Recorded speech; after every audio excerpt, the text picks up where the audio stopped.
Мен тайэнемдин колунда чоңойдум. Тайэнем мага үйдү беле кылып өткөрүп берген. Эми тайэнемдин көз өткөндөн кийин кызы, чоң баласы келип, менин ата-энемдин үйү деп талашып жатат. Үйдөн чык деп убакыт берип кетти. Үй менин атымда. Кандай кылсам болот? Сурооңуз түшүнүктүү. Бул мен мындай түшүндүрөйүн. Бул менчик кол тийгиз.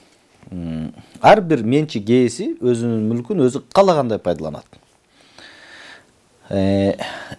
Сиздин демек чоң энеңиз өзүнүн үйүн, менчик үйүн өзү каалагандай пайдаланып, сизге белек катары өткөрүп берди. Анын толук укугу бар болчу. Демек ал укугунан пайдаланып сизге өткөрдү, бүгүнкү күндө менчик ээси сиз болуп саналасыз. Демек башка анын балдары, туугандары деги эле ким болбосун, эч ким сиздин тартып алганга укугу жок. Алар балким туура айтат, атасынын мүлкү, апасынын мүлкү, бирок ал ата-энеси өзүнүн мүлкүн каалагандай пайдаланып, укугунан пайдаланып сизге өткөрүп берди. Демек сиз менчик ээсисиз. Демек сизде эч кандай коркунуч жок. Сиз ал мүлктү сизден эч ким тартып ала албайт. Сот аркылуу дагы, башка жолдор менен дагы тартып алуу мүмкүнчүлүгү жок. Анткени бул мыйзамдуу түрдө үйдүн ээсинин каалоосу менен өткөрүлүп берилген.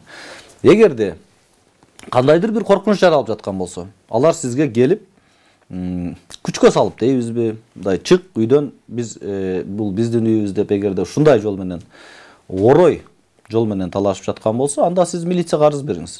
Эмнеге? Себеби менчик үйгө, сиздин үйүңүзгө, сиздин адамдар сиздин уруксатыңыз менен гана кириш керек. Сиздин уруксат, сиз эгерде кимге уруксат кир деген адам гана кире алат. Ал эми үйгө бастырып кирип, сиздин уруксатыңыз жок кирип барып туруп, сизге үйдө ызы-чуу салса, ошол бул биздин үй деп талаша турган болсо, анда бул кылмыш. Ал кылмыш жоопкерчилигине тартылат. Деги эле мен баягы көрүүчүлөргө айтып кетейин. Эч ким сиздин уруксатыңыз жок, сиздин үйүңүзгө кирүүгө укугу жок. Ал ким болсун?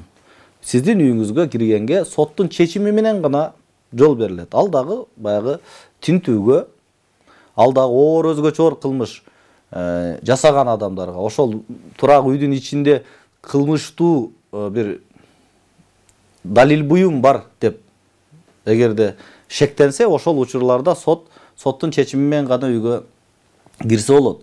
Калган учурларда үйдүн ээсинин макулдугу менен гана үйгө кирет. Эгерде үйдүн ээси жок, кирбе деген адам кирип бара турган болсо, ал адам сөзсүз кылмыш жоопкерчилигине тартылат. Ошондуктан сиз менчик ээси болуп эсептелинесиз. Эгерде сиздин уруксатыңызсыз, сиздин макулдугуңузсуз үйүңүзгө бирөө кире турган болсо, анда ал жоопкерчиликке тартылат.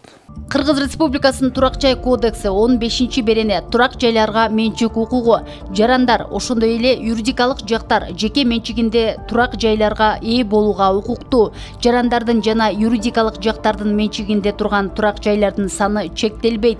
Жергиликтүү өз алдынча башкаруу органдары муниципалдык менчигинде турак жайларга ээ болууга, аларды ушул кодексте жана башка ченемдик укуктук актыларды белгиленген тартипте жарандарга берүүгө укуктуу. Мамлекеттик органдар мамлекеттик менчикте турган турак жайларга ээлик кылууну, пайдаланууну жана тескөөнү мыйзамдарга белгиленген шарттарда жана тартипте жүзөгө ашырат. Мамлекеттик органдар турак жайларды Кыргыз Республикасынын жарандарына ушул кодексте жана башка ченемдик укуктук актыларында белгиленген тартипте берет.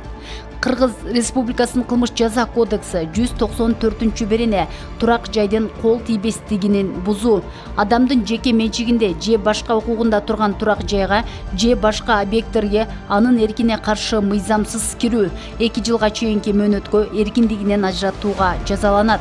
Күч колдонуу же аны колдоном деп коркутуу менен жасалган ушул эле жоосун 5 жылга чейинки мөөнөткө эркиндигинен ажыратууга жазаланат.